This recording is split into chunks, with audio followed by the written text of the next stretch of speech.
Boa tarde! Como vocês estão, meus amores? Está tudo bem com vocês? Espero que sim!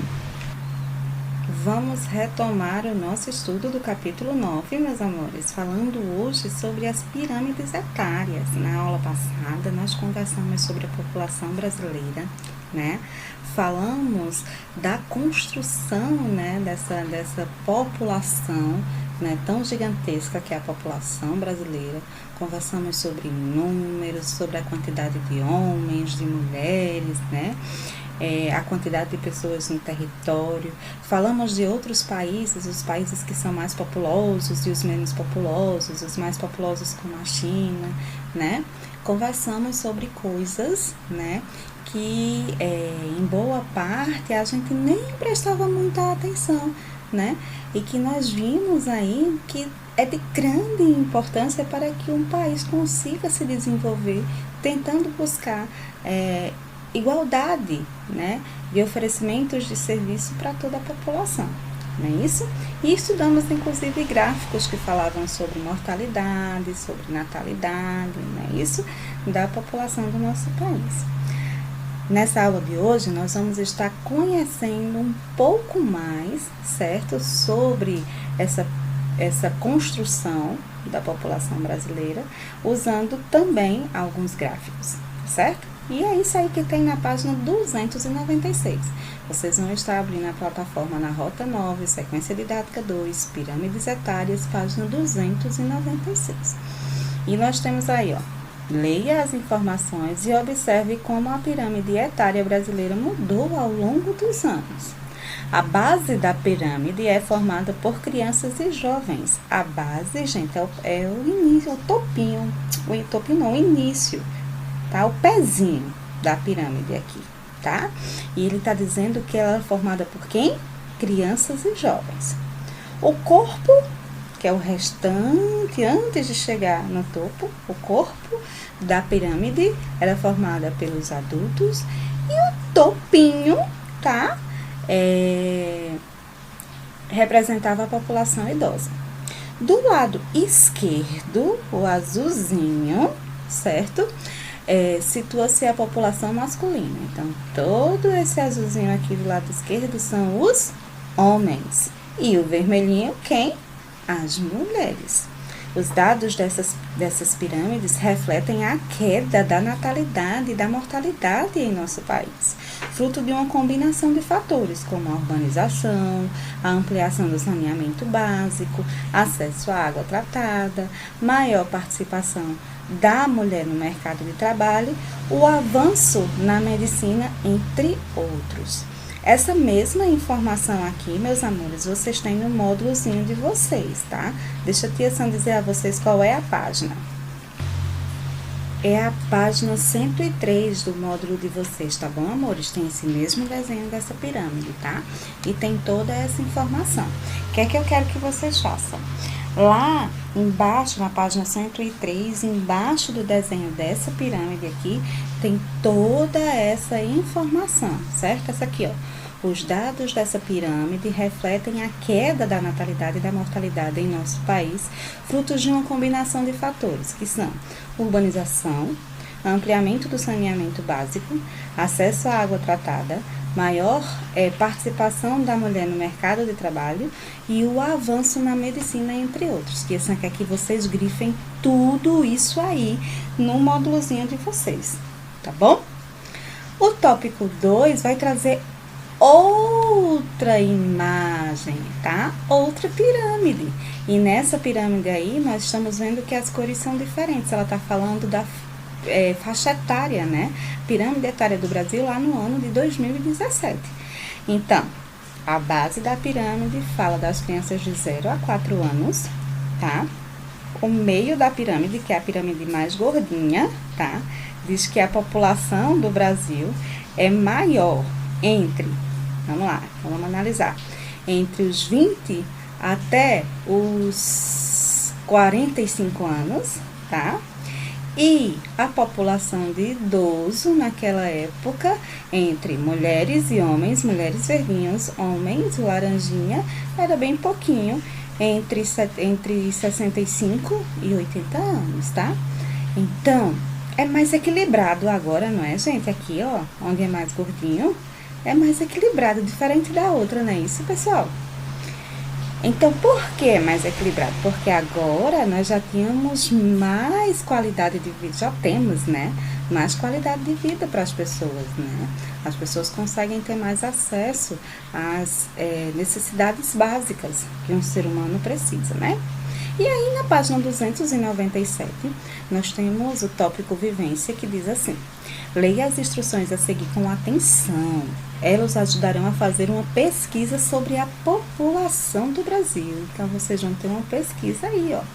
Só que essa pesquisa, a plataforma pede que seja feita em grupos. Nesse momento, nós não podemos ainda, né? Então, vocês vão fazer de forma individual, certo? Faça uma pesquisa sobre as taxas da natalidade, ou seja, das crianças que nascem, de mortalidade, das que morrem, e da expectativa de vida. Quanto tempo um brasileiro vive? Tá? Até que idade? Qual é o comum? A pessoa morrer naturalmente, certo? Com que idade o brasileiro morre naturalmente, tá? Bem como da pirâmide etária da unidade federativa onde você mora, ou seja, do estado da Paraíba. Você vai procurar a pirâmide etária do estado que você vive, que é da Paraíba. Depois, compare a pirâmide etária brasileira, as que vimos, né, na página anterior, com a do seu estado. E conversem com os outros sobre as diferenças e semelhanças entre elas. Nesse caso, vocês não vão conversar. Vocês vão escrever no caderninho de vocês quais são essas diferenças entre essas duas pirâmides, tá bom, meus amores? Na página seguinte, na página 298, nós temos o exercício. Como é de praxe, certo? A questão sempre faz a primeira questão e vocês fazem as demais. Porém, essa questão aí, ele te escrever. E vocês vão precisar escrever de novo no caderninho de vocês. Não tem como, né? Tia Sam fazer isso aqui, né, pra vocês, tá? Então, essa atividade aí, que é um complemento da atividade anterior, vocês também vão estar fazendo no caderninho de vocês. Tá bom, amores? Agora, nós vamos para a página 302. A gente deu um pulinho aí de algumas páginas, mas é porque são páginas de atividade que a Tia Sam vai estar colocando na agenda para vocês fazerem. E na página 302, nós temos a distribuição da população no território. Vamos ver como é que se dá a distribuição das pessoas no território brasileiro. Nós temos aí uma cartografia, né, amores, da distribuição da população no território brasileiro. Como é que eu sei dessa informação? Porque eu li o título. Nesse mapa aqui, nós estamos vendo que ele está distribuído por cores mais claras até cores mais escuras, e cada cor significa algo. Significa que há um número, né? Por exemplo, o mais claro significa que são os habitantes que vivem no metro quadrado, que tem menos de 1 ano, tá? Aliás, de 1 ano não, que tem menos.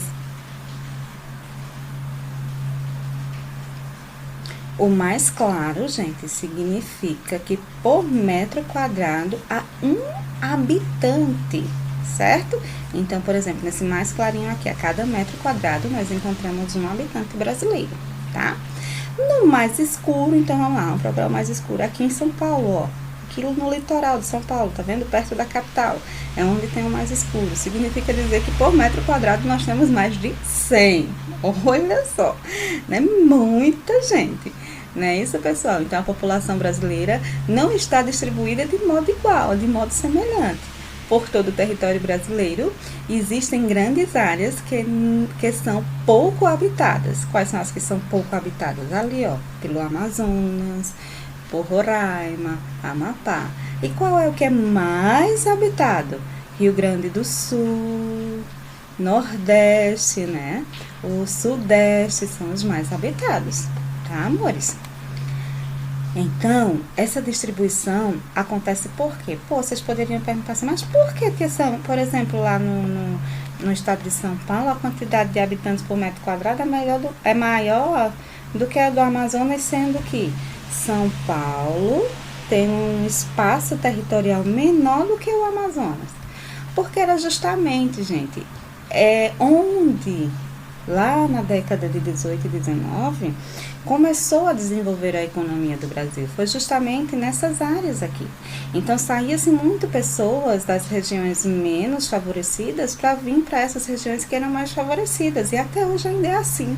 A gente tem muitas pessoas aqui do Nordeste, por exemplo, que acham que vindo para essas regiões aqui vão encontrar melhores condições de vida, vão encontrar trabalho, né? E isso faz com que essa região aqui fique cheia de gente morando, tá?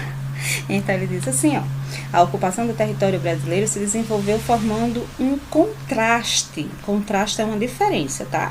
Entre esse trecho e as regiões sudeste e sul do Brasil, com o interior pouco habitado do território, em especial as regiões norte e centro-oeste. Ao longo do tempo, essa parte do país também foi a que mais se desenvolveu economicamente, contribuindo para o crescimento da população.